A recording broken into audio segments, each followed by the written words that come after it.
তৃতীয় শ্রেণী ইংলিশ। তো আজকে আমরা সমাধান করব পৃষ্ঠা নাম্বার হচ্ছে 29। তারপর আমরা কি সমাধান করব দেখো, পৃষ্ঠা নাম্বার 30। ঠিক আছে, তো আজকে আমরা 29 আর 30 পৃষ্ঠার সমাধান করব। তো চলো ভিডিওটি শুরু করি। এবং এই রিডিং থেকে আমরা কি কি শিখলাম, আমাদের এর মধ্যে থেকে কি কি শব্দ অর্থ আছে, স্কুলে কিন্তু তোমাদের শব্দের অর্থও জানতে চায়। তো সেই শব্দের অর্থগুলোও কিন্তু আমি তোমাদের দেখাবো ভিডিওর লাস্টে। তো শব্দের অর্থ লাস্টে দেখাবো। তো চলো আমরা এটা পড়ে শুনি। তো দেখো এখানে আছে মাই ফ্রেন্ড, আমার বন্ধু। ঠিক আছে, এখানে এতে আছে কি রিড অ্যান্ড সে, পড়ো এবং বলো। তো চলো আমরা এই রিডিংটা এখন পড়ি এবং বলে রাখি চ্যানেলটি সাবস্ক্রাইব করে দিতে, কারণ সাবস্ক্রাইব করলে কিন্তু আমি ভিডিও আপলোড করলে অটোমেটিক তোমাদের ফোনে ভিডিওগুলো পৌঁছে যাবে। তো দেখো এখানে আমাদের এখানে কি লেখা আছে,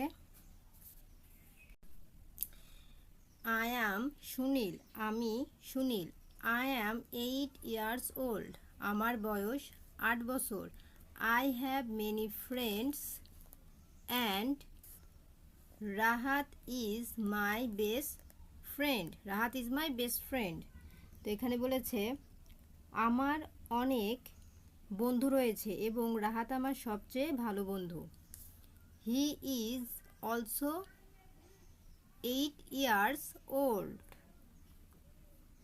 তার বয়সও 8 বছর। হি লিভস নেয়ার my house and we go to the same school. তো এখানে আমাদের বলেছে সে আমার বাসার পাশেই থাকে এবং আমরা একই বিদ্যালয়ে যাই। Rahat is good, Rahat is good at English. তো এখানে বলেছে রাহাত ইংরেজিতে দক্ষ। In the afternoon we play football, বিকালে আমরা ফুটবল খেলি।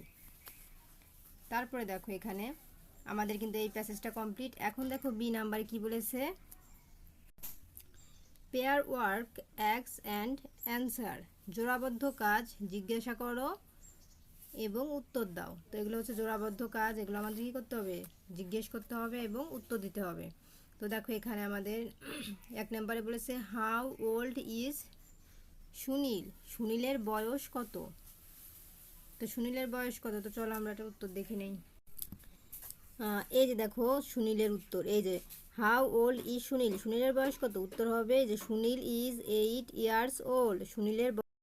তো দেখো 2 নাম্বার আছে what is his best friend name. তো এখানে বলেছে তার সবচেয়ে ভালো বন্ধুর নাম কি। তো তার সবচেয়ে ভালো বন্ধুর নাম কি, তো চলো আমরা উত্তরটি দেখে নিই। এই যে দেখো উত্তর, his best friends name is Rahat, তার সবচেয়ে ভালো বন্ধুর নাম রাহাত। তো এই যে এটা হবে উত্তর। ঠিক আছে, তারপর দেখো 2 নাম্বার কমপ্লিট। এখন 3 নাম্বার কি লেখা আছে, হোয়ার ডাজ রাহাত লিভ। তো এখানে বলেছে রাহাত কোথায় বাস করে। তো রাহাত কোথায় বাস করে, চলো এটার উত্তর দেখে নেই। এই যে দেখো প্রশ্নটি ছিল where does Rahat live, Rahat কোথায় বাস করে। এই যে উত্তর, রাহাত লিভস নেয়ার সুনীল হাউস, এই যে রাহাত সুনীলের বাসার পাশে বাস করে। তো এই যে এটা হবে উত্তর। ঠিক আছে, এখন দেখো 4 নাম্বার প্রশ্ন আমাদের ছিল, এখানে আছে what do they do in the afternoon. তো এখানে বলেছে বিকেলে তারা কি করে। তো বিকেলে তারা কি করে, চলো এটা উত্তর দেখি। এই দেখো প্রশ্নটা ছিল what do they do in the afternoon, বিকেলে তারা কি করে। উত্তর, in the afternoon they play football, বিকেলে তারা ফুটবল খেলে। তো এই ছিল হচ্ছে আমাদের শেষ প্রশ্নের উত্তর। তো দেখো আমাদের 29 পৃষ্ঠা কমপ্লিট। এখন আমরা চলে যাব 30 পৃষ্ঠার সমাধানে। তো আমরা 30 পৃষ্ঠার সমাধানে চলে এসেছি। দেখো এখানে মাই ফ্রেন্ড, আমার বন্ধু। সি নাম্বারে কি লেখা আছে, answer the questions about your friend. তো এখানে বলেছে তোমার বন্ধু সম্পর্কে প্রশ্নগুলোর উত্তর দাও। ইউজ কমপ্লিট সেন্টেন্স, পূর্ণাঙ্গ বাক্য ব্যবহার করো। তো এই সম্পর্কে আমাদের উত্তর লিখতে হবে। পূর্ণাঙ্গ বাক্যে আমরা কি করব, উত্তর লিখব। তো চলো আমরা এই প্রশ্নগুলোর উত্তরগুলো দেখে নিই। এখানে কিন্তু তোমার বন্ধু সম্পর্কে উত্তর দিতে বলেছে, ঠিক আছে, অন্য কারো বন্ধু সম্পর্কে না। যেমন আগের পেজে রাহাত সুনীল সম্পর্কে গল্প ছিল, তোরা হচ্ছে তাদের। এখানে দেখো তোমার, ইওর মানে তোমার বন্ধু সম্পর্কে বলেছে, ঠিক আছে। তো চলো আমরা তোমার বন্ধু সম্পর্কে এর মধ্যে লিখে দিই। তো দেখো প্রথমে 1 নম্বর প্রশ্নে আমাদের এখানে কি বলেছে, এখানে বলেছে what is your friends name, তোমার বন্ধুর নাম কি। তো তোমার বন্ধুর নামটা এখানে লিখবা। ধরো আমরা এক্সাম্পল হিসেবে আমরা একটা বন্ধুর নাম দিচ্ছি, তোমরা তোমার বন্ধুর নাম দিবা। তো আমরা এক্সাম্পল হিসেবে লিখলাম মাই ফ্রেন্ডস নেম ইজ আপন, ঠিক আছে। তো আমরা এখানে নাম লিখে দিই my friend FRIEND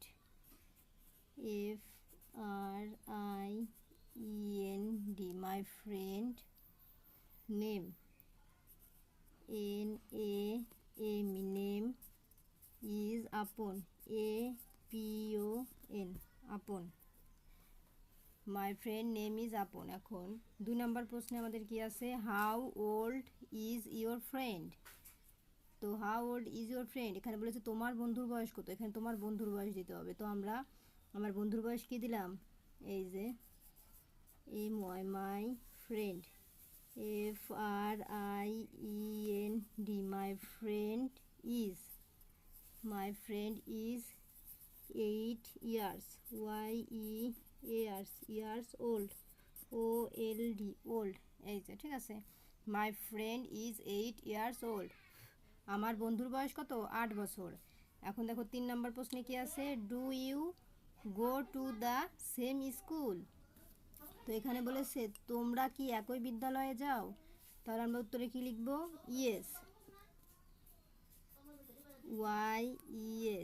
yes WE we go GO to the TAC the, এই যে সেম স্কুল লিখে দিব SAME same school SCHOOL school, ঠিক আছে। তো এই ছিল আমাদের 2 নম্বর প্রশ্নের সমাধান। তো দেখো 2 নম্বর বলছি, 3 নম্বর প্রশ্নের সমাধান। এখন দেখো 4 নম্বর প্রশ্নে আমাদের কি বলেছে, এটার বাংলা অর্থ তো আগে বললাম না, yes we go to the same school. তো এটার বাংলা অর্থ কি হবে, হ্যাঁ আমরা একই বিদ্যালয়ে যাই।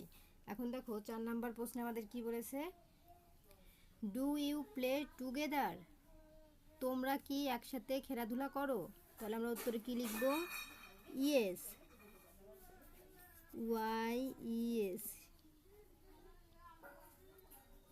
Yes we play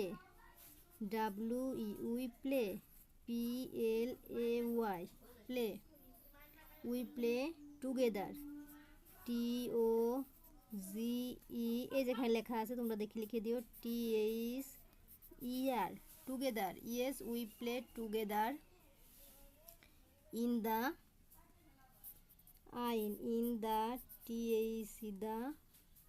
in the afternoon. তাহলে এখানে লিখব কি আমরা,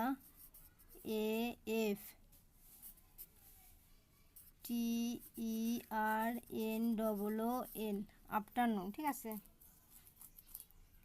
we play together in the afternoon, এর মানে হচ্ছে হ্যাঁ আমরা বিকালে একসাথে খেলাধুলা করি।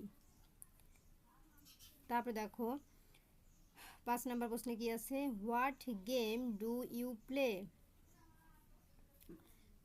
তোমরা কোন খেলা খেলো। তো তোমরা কোন খেলা খেলো, আমরা উত্তরটি লিখে দিই উই প্লে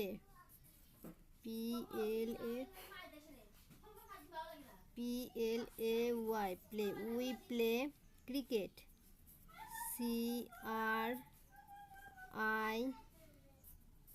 CRIKET ক্রিকেট, আমরা ক্রিকেট খেলি। তো এই ছিল আমাদের 5টি প্রশ্নের সমাধান। 5 নাম্বার কমপ্লিট উত্তর। এখন দেখো ডি নাম্বারে আমাদের কি আছে, ডি নাম্বারে আমাদের এখানে আছে right 4 sentence about your friend. এখানে বলেছে যে তোমার বন্ধু সম্পর্কে 4টি বাক্য লেখো। তো তোমার বন্ধু কেমন সে সম্পর্কে তোমরা 4টি বাক্য লিখবা, ঠিক আছে। তো আমি তোমাদের সেটার উত্তর দেখাই দিই, চলো।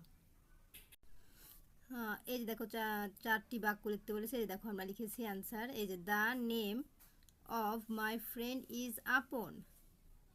এই যে আমার বন্ধুর নাম Apon. He is 8 years old।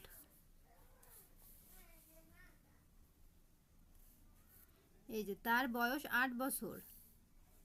We go to the same school. এই যে এবং আমরা একই বিদ্যালয়ে পড়ি। He lives near our school, sorry our house. সে আমাদের বাড়ির পাশেই থাকে। এই যে every we play cricket in the afternoon. প্রতিদিন বিকালে আমরা ক্রিকেট খেলি। তো দেখো আমরা কিন্তু 4টি বাক্যে লিখে ফেলেছি বন্ধু সম্পর্কে। তো দেখো আমাদের ডি নাম্বার কমপ্লিট। এখন চলে যাব পরবর্তীতে। এখানে বলেছে লেটস প্র্যাকটিস, এসো অনুশীলন করি। তো দেখো 1 নম্বরে কি বলা আছে, put ticks mark to the right answer. এখানে বলেছে সঠিক উত্তরটিতে টিক চিহ্ন দাও। তো সঠিক উত্তরটিতে আমরা এখন টিক চিহ্ন দেবো। এখন দেখো এ নাম্বারে কি বলা আছে, Sunil is 7 years 8 years old। মানে সুনীলের বয়স 7 বছর নাকি 8 বছর। তো আমরা এখন কি জানি সুনীলের বয়স, সঠিক উত্তর কি হবে, সুনীলের বয়স হবে এই যে 8 years old। তাহলে 8-এ টিক চিহ্ন আমরা দিব, ঠিক আছে। তারপরে দেখো বি নাম্বারে কি আছে, Rahat is good at Bangla English. তো এখানে বলেছে রাহাত বাংলায় ইংরেজিতে ভালো। এই দেখো Rahat is good Bangla English. তো রাহাত বাংলা নাকি ইংলিশে ভালো, অবশ্যই আমরা জানতাম ইংলিশে ভালো, কারণ আমরা পরবর্তী রিডিংয়ে কিন্তু মানে আগের পৃষ্ঠা রিডিংয়ে কিন্তু জেনেছি রাহাত ইংলিশে ভালো। তারপর দেখো সি নাম্বার টিক চিহ্নে কি আছে, দে প্লে ক্রিকেট ফুটবল। তো এখানে বলেছে তারা ক্রিকেট নাকি ফুটবল খেলে। তারা কি খেলে, তারা কিন্তু ফুটবল খেলে। সঠিক উত্তর কি হবে, ফুটবল। তাহলে আমরা ফুটবলে টিক চিহ্ন দিব। তারপর দেখো ডি নাম্বার আছে in the afternoon they play it. তো এখানে আমাদের বলেছে তারা বিকেলে তারা খেলে খায়। তো বিকেলবেলা তারা কি করে, they in the afternoon they play it. বিকেলে তারা কি করে, খেলে নাকি খায়। সঠিক উত্তর কি হবে, খেলে। তাহলে আমরা কিসে টিক চিহ্ন দিব, প্লেতে, ঠিক আছে। এই যেখানে প্লেতে আমরা টিক চিহ্ন দিব। তারপরে দেখো 2 নম্বরে আমাদের এখানে কি লেখা আছে, read activity A and complete the sentence. তো এখানে আমাদের বলেছে অ্যাক্টিভিটি এ পড়ো এবং বাক্যগুলো সম্পূর্ণ করো। তো অ্যাক্টিভিটি এ কোনটা বলো তো, এই যে দেখো আমাদের অ্যাক্টিভিটি এ আছে, ঠিক আছে। এই যে দেখো অ্যাক্টিভিটি এ রিডিংটা, এই যে এই অ্যাক্টিভিটি এটা আমরা পড়বো, পড়ে কি করব, এই বাক্যগুলো আমরা সম্পূর্ণ করব, ঠিক আছে। তো তাই বলেছে। তো চলো আমরা এই বাক্যগুলো পড়িও, অ্যাক্টিভিটি এ পড়ি এবং এই বাক্যগুলো সম্পূর্ণ করি। তো দেখো এখানে আছে কি, Sunil has many. Sunil has many, সুনীলের অনেক ড্যাশ আছে। তাহলে সুনীলের অনেক কি আছে হবে, ফ্রেন্ডস। এই যে আমরা লিখব এখানে ফ্রেন্ড, FRIEND, ফ্রেন্ড। তাহলে কি হলো, সুনীলের অনেক ফ্রেন্ড আছে। তারপর দেখো বি নাম্বারে আমাদের কি বলা আছে, Rahat lives dash Sunil's house. তো এখানে বলেছে রাহাত সুনীলের বাড়ির ড্যাশ থাকে। রাহাত সুনীলের বাড়ির ড্যাশ থাকে। তাহলে কি থাকে, নেয়ার, NEAR, নেয়ার। তাহলে রাহাত সুনীলের বাড়ির কাছেই থাকে। এখন দেখো সি নাম্বার আছে, they play dash in the afternoon. They play dash in the afternoon কি হবে, তারা বিকেলে ড্যাশ খেলে। তারা বিকেলে কি খেলে, ফুটবল। এই যে FOOTBALL কি ফুটবল, BALL ফুটবল। তারা বিকেলে ফুটবল খেলে। তো এই ছিল আমাদের 30 পৃষ্ঠার সমাধান। পরবর্তীতে 31, 32 এবং 33 পৃষ্ঠার সমাধান দেখার জন্য অবশ্যই সাবস্ক্রাইব মাই চ্যানেল। এই যে দেখো শব্দের অর্থ, এই যে এই গল্প, এই রিডিং থেকে আমরা কি কি শব্দের অর্থ জানলাম, সেই শব্দের অর্থগুলো আমি বলেছিলাম ভিডিও লাস্টে দেখাবো। তো এখন দেখাই চলো। এই যে দেখো শব্দের অর্থ, এই যে দেখো এই শব্দগুলো কিন্তু আমরা জানলাম। এইগুলোর ইংলিশ উচ্চারণ, এই যে মেনি, এই দেখো মেনি, ঠিক আছে। ইংলিশ উচ্চারণ হচ্ছে এইখানে দেওয়া, আর হচ্ছে এইটার বাংলা অর্থ হচ্ছে যে এইখানে দেওয়া, ঠিক আছে। এবং এইগুলো দিয়ে যদি তোমরা বাক্য গঠন করতে চাও, এই যে দেখো বাক্য গঠনও কিন্তু এখানে দেওয়া আছে, ঠিক আছে। আর এখানে হচ্ছে এইগুলো কি আমি বলে দিই। এটা দেখো মেনি, মেনিটা কি হবে, অ্যাডজেক্টিভ, মানে এটা হচ্ছে পার্টস অফ স্পিচ, মানে তোমাদের কোনটা হবে, ভার্ব হবে, অ্যাডজেক্টিভ হবে না কি হবে, সেগুলো এখানে দেওয়া। তো তোমরা এগুলোর উপর নজর না দিয়ে তোমরা শুধু স্কুলে তোমাদের এই অর্থগুলো লিখতে দেয়, তো তোমরা অর্থগুলো এগুলো লিখবা। এই হচ্ছে ইংলিশ উচ্চারণ আর এটা হচ্ছে তার বাংলা উচ্চারণ, ঠিক আছে। এবং তোমরা যদি এটা দিয়ে তোমরা তার বাক্য গঠন করতে চাও, এই যে বাক্য গঠনও দেওয়া আছে, ঠিক আছে। তো এই ছিল আমাদের উত্তর।